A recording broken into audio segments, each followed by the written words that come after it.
In the middle of an old residential neighborhood in a small Minnesota prairie town stands a beautiful old Victorian mansion known as the Dayton House.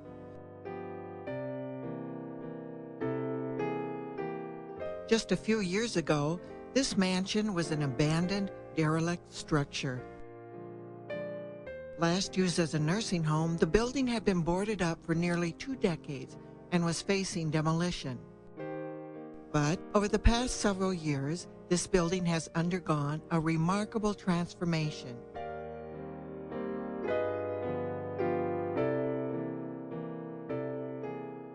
Thanks to the efforts of a small group of volunteers, this mansion has been restored to pristine condition and stands today exactly as it did when it was completed in 1890.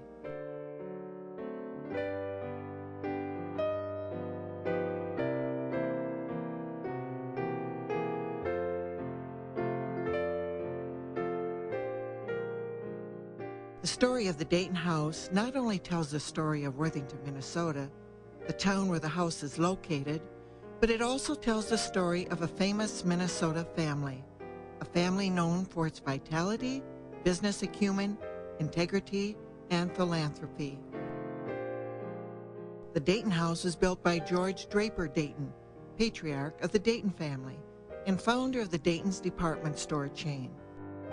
Now known as Macy's, and just a short time ago called Marshall Field's, these stores will forever be known by most Minnesotans as Dayton's. Join us as we take a look at where it all started, the Dayton House.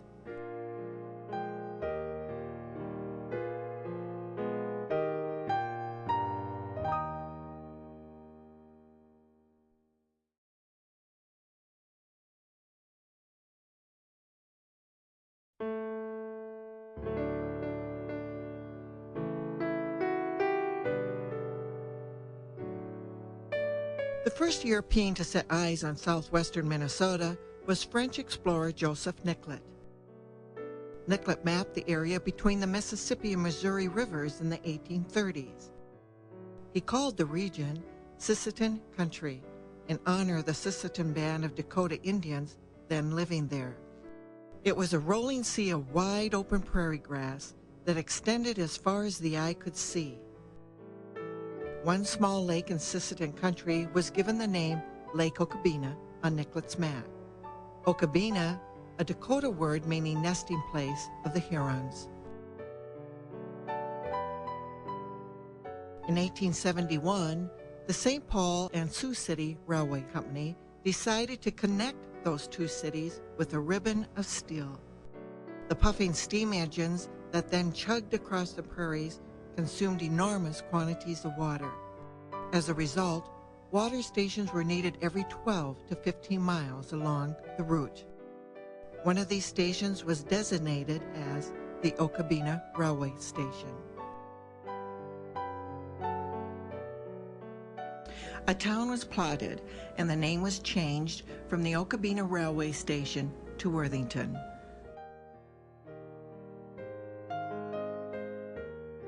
On April 29, 1872, regular passenger train service to Worthington was started, and on that very first train were some of the first settlers. One early arrival described the scene. We were among the first to arrive at the station of an unfinished railroad. There was a good hotel, well and comfortably furnished, 1 or 2 stores neatly furnished and already stocked with goods, and several others in the process of erection.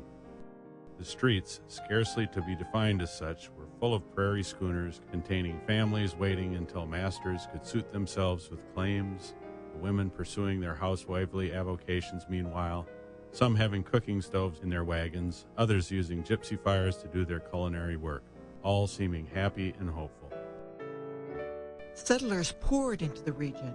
It was the age of the Homestead Act, when 160 acres of government land could be claimed for free. All one had to do was live on the land and improve it. In such an atmosphere, settlers arrived in great number. German, Irish, and Scandinavian immigrants were among those who came. American-born settlers invariably included many hardened Civil War veterans hungry for free land. By the end of the summer in 1872, 85 buildings had been constructed, where just 1 year before, there had been nothing but a field of prairie grass.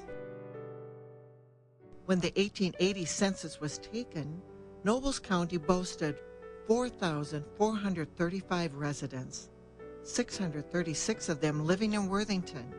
For German, Irish, and Scandinavian immigrants seeking a new life, southwestern Minnesota was a new world.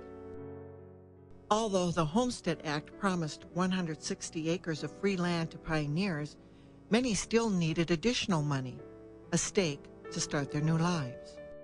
Very often, Eastern banks were willing to supply that need. Investors in upstate New York wanted a piece of the action, and many from Geneva, New York were giving their funds to a Mr. Thomas H. Parson, owner of the Bank of Worthington. But loaning money to homesteaders proved to be a fickle business. The winter of 1880 to 81 was a tough one. The season began on October 15th with an afternoon rain that turned by evening to ice. A 3-day blizzard followed, and additional blizzards continued until mid-April. There was one point when not a single train made it to town for 11 straight weeks.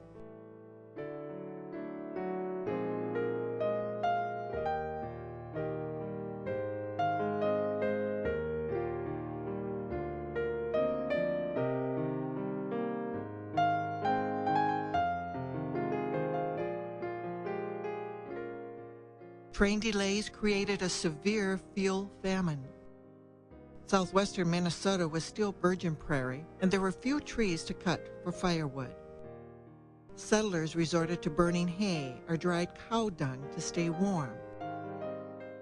Others dismantled portions of their buildings to feed their stoves. By spring, many pioneers simply gave up and moved out.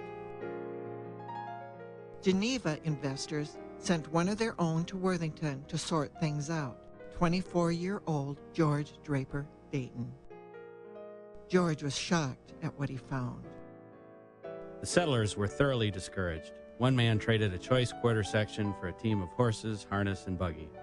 To the farmers, the outlook seemed hopeless. Quickly, doors and windows were stolen, floors ripped up, and in some cases, entire buildings moved to neighboring farms. This was true all over the Dakotas and Nebraska, as well as southwestern Minnesota. George Dayton. George returned in 1882 and arranged a purse of $16,000 from New York investors to keep the Bank of Worthington open. But he soon realized that bank owner Thomas Parson had been less than straight with the Geneva crowd. Investment would only continue if he, George Dayton, were running the show. So it was that on April 1st, 1883, George Dayton moved west and took possession of the Bank of Worthington. His wife Emma and their 2 children arrived in Worthington 5 weeks later.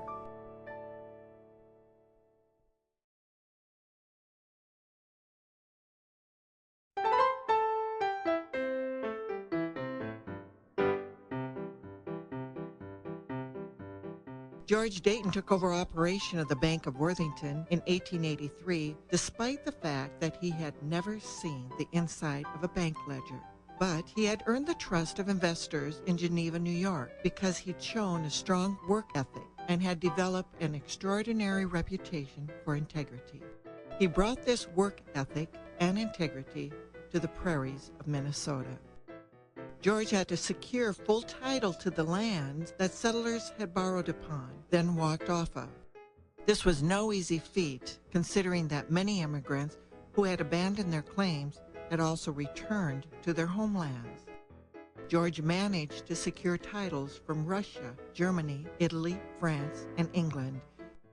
These lands could then be sold to new settlers, salvaging the initial investment. So it was that George found himself scouting for potential settlers for southwestern Minnesota.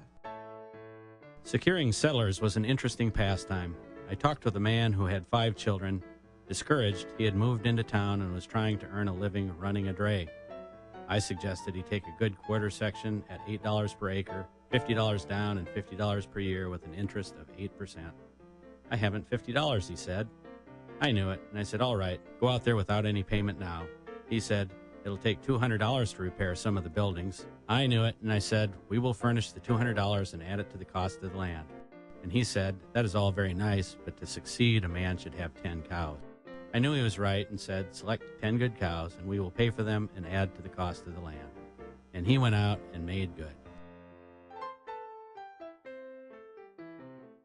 George and Emma were soon investing their own money into southwestern Minnesota, and George became one of the area's most outspoken boosters. He recognized that for farmers to prosper on the wide open treeless prairies, lumber, coal, and farm machinery were needed. He therefore opened businesses selling lumber, coal, and farm machinery, often financing the purchases. When he realized that farmers were shipping wheat to Minneapolis mills and purchasing processed flour from those same mills, he created the Worthington Flour Milling Company. When he learned that few area farmers possessed the safety blanket of life insurance, he began selling it to them at bargain prices. He served on the local school board, organized the Worthington Board of Trade, an early version of the Chamber of Commerce, served as elder and Sunday school teacher at his local church, and promoted the region tirelessly. George's secret was that he could see possibilities in people or in circumstances that others didn't see. Where others saw adversity or despair, George could see a spark of opportunity. And once George believed in a person or an idea, he did everything possible to see that person or idea succeed. Slew Johnson was cleaning cuspidors in saloons for drinks of whiskey, down and out, about as low as a man could get. Somehow I became interested in him. We placed him on a 200-acre farm with moderate buildings, staked him for what was essential, and he made good. Some years later, my son Nelson and a friend went down to hunt in that neighborhood, and Johnson discovered them on his farm. Gesticulating wildly, he ordered them to cease hunting. The hunters quietly walked toward him, and he said, "Who are you anyway?" Son replied, "I'm Nelson Dayton." "Are you a son of George Dayton?" "Yes, sir." "You can have anything you want on this farm," came like a flash. "I owe everything to your father." He then pointed with pride to his fine barns, told how many cattle and horses he had, and added, "Your father gave me my start."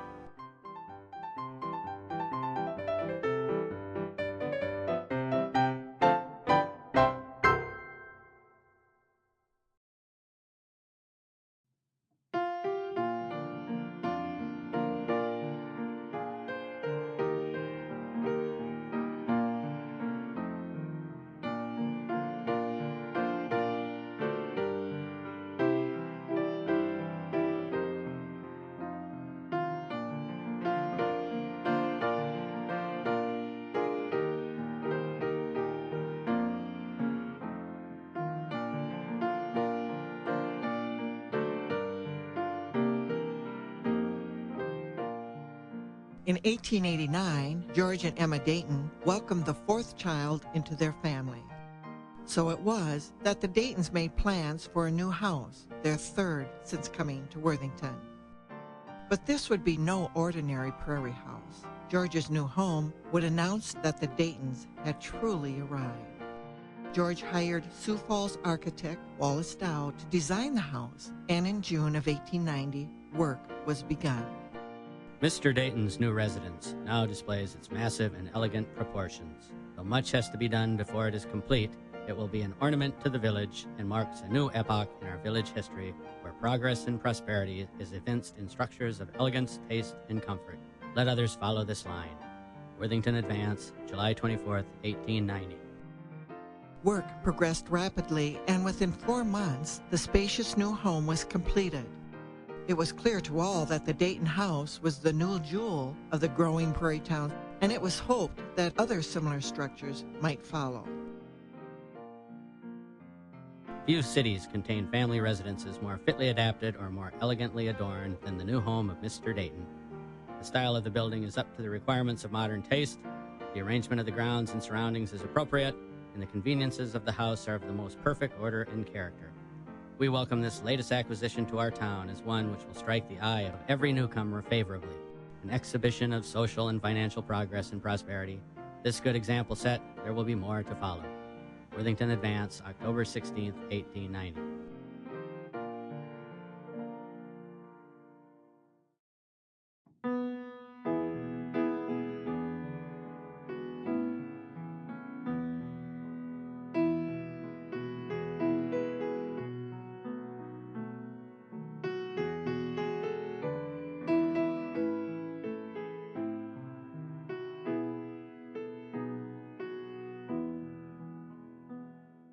Times were flush in small prairie towns such as Worthington, and most believed further progress was inevitable. But the bubble was illusory, created in part by the Sherman-Silver Act of 1890. The act required the United States government to purchase 4.5 million ounces of silver bullion every month from Western silver mines. The bullion was paid for with notes that could be redeemed by the holders for silver or for gold. The act initially served its purpose of stimulating business throughout the West. But many Western silver mines were owned by European investors who soon began redeeming the treasury notes for gold. Capital began flowing out of the country, and in southwestern Minnesota, George Dayton was preparing to meet a crisis. The United States was then a great borrowing nation, and Europe began to feel we would pay our debts in silver. In the first half of 1891, over $70 million in gold left us for England, and people who understood began to fear our government would be unable to maintain the gold standard. When Grover Cleveland became president in 1893, he found the treasury loaded with silver dollars and almost replete of gold. The booms were about at the busting point, and everything was ripe for a panic. George Dayton. Panic hit when President Cleveland called for repeal of the Sherman-Silver Act. Silver mines in the West closed, railroads went bankrupt, riots and strikes broke out, unemployment peaked at nearly 25%, and bank failures skyrocketed. The panic of 1893 was the worst economic crisis the country had ever seen. Small towns were hit hard. Wheat dropped to 40 cents a bushel, oats to 10 cents. Beef prices dropped to $10 a head, while sheep brought only $1. Railroads began refusing to accept bank checks for freight, demanding cash payments instead. Farmers went broke, farm mortgages went unpaid, and small-town banks tottered on the abyss. On July 5, 1893, the Nobles County Bank closed its doors. This caused a run on the Bank of Worthington, located just across the street. It had been a practice for the Bank of Worthington to close from 12 o'clock until 1 o'clock for lunch every day, but George ordered the bank to remain open to dispel rumors of failure. The Bank of Worthington weathered a 3-day run on its deposits, but just barely. George pulled through the crisis, partly on faith, partly by calling in every favor owed to him. He later recalled, One woman drew out a considerable sum. I went to her home about 6 o'clock and said, "There's no time to talk. You don't need that money, and I do." The husband at once said to the wife, "Go upstairs and get that money for Mr. Dayton." Bank runs were commonplace and banks were closing everywhere. But in Worthington, those who had withdrawn funds from the Bank of Worthington returned to the teller windows to redeposit those funds with confidence. The wife of the president of the failed Nobles County Bank even showed up to deposit several $100 and $20 gold pieces she had been wise enough not to place in her husband's bank. The Bank of Worthington survived the crisis, and the town survived as well. On December 7, 1893, the Worthington Advance was able to report, "The trees left standing after a cyclone are considered good timber." The Bank of Worthington is good timber.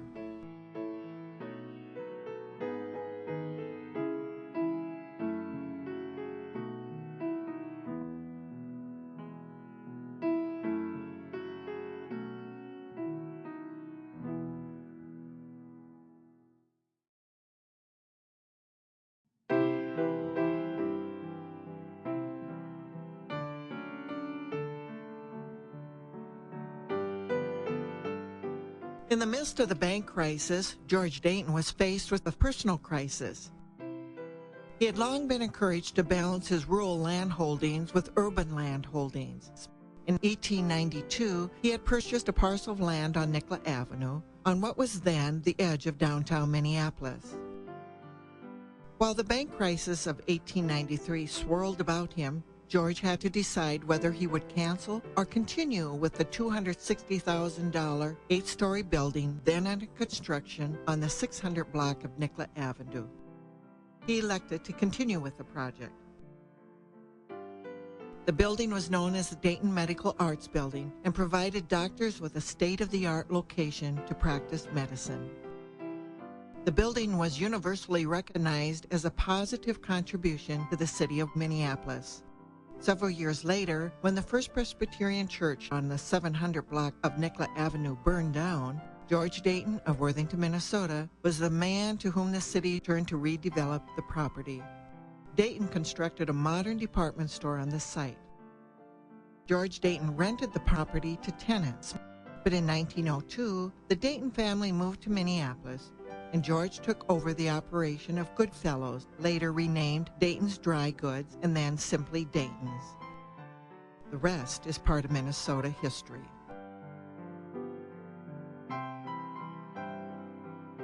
The Daytons must have loved the Worthington home because they built one almost identical to it in Minneapolis, a home enjoyed by several generations of the family.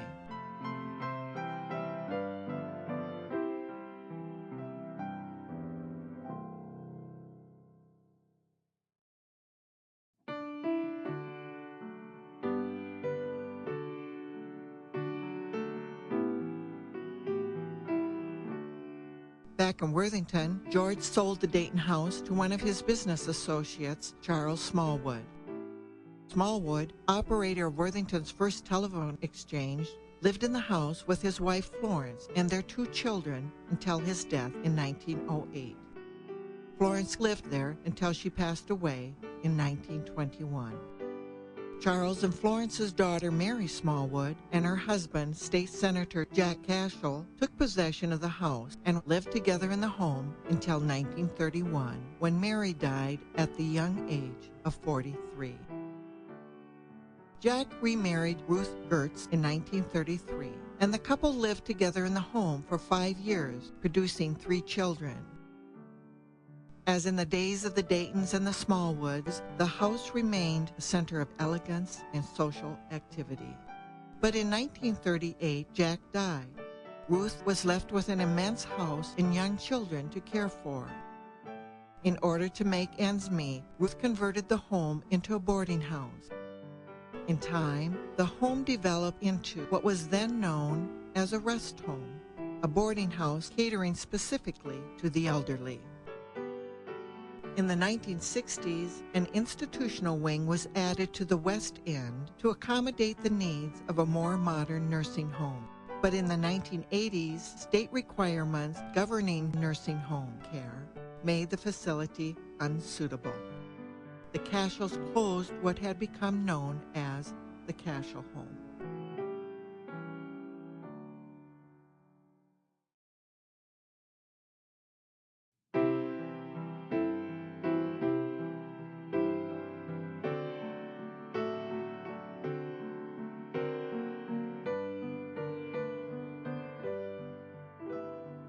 In October of 2002, the Dayton House was purchased for $150,000 by Historic Worthington, a nonprofit group dedicated to the restoration and preservation of historically significant buildings in Worthington, Minnesota.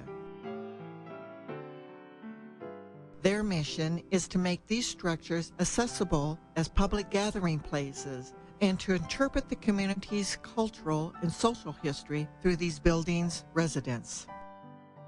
The Dayton House was chosen because of its ties to the Dayton department store chain, its connection to a prominent Midwestern architect, and its ownership by a dynamic man who recognized Worthington's potential early on. Had George Dayton not been around to shepherd Worthington through the aftermath of the winter of 1880 to 81, and the financial panic of 1893, Worthington may have faded from existence like so many other prairie towns.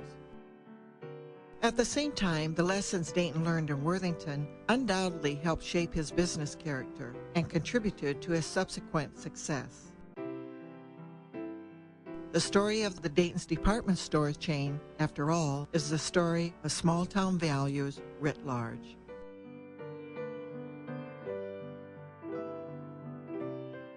Before restoration of the Dayton House was begun, a historic report was completed by River Architects, along with a team of conservators and other professionals.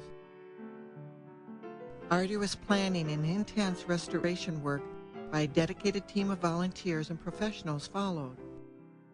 Great care was taken in the selection of wallpaper, drapes, and furnishings. The home was eventually restored to its 1890 elegance.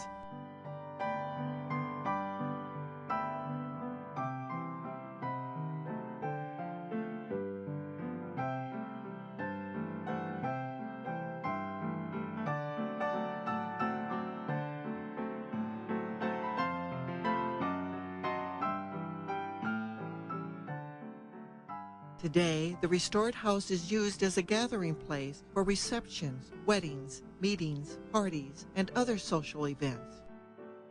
Additionally, there are 2 bed and breakfast suites available on the 2nd floor for overnight guests. In December of 2003, the historic Dayton House was placed on the National Register of Historic Places. In 2004, it received one of the Minnesota Preservation Alliance Preservation Awards. The 2-year restoration cost was approximately $2 million, much of this money donated by the Target Foundation. Other Dayton family members likewise donated money to assist with the restoration. Bruce and Ruth Dayton were particularly generous with monetary gifts, donation of art pieces for the home, and the passionate personal support they gave the project from beginning to end. Scores of individuals generously gave their time, talents, expertise, and monetary gifts in the restoration of the historic Dayton House. Let it be said that a little piece of each of them dwells within the walls of this home.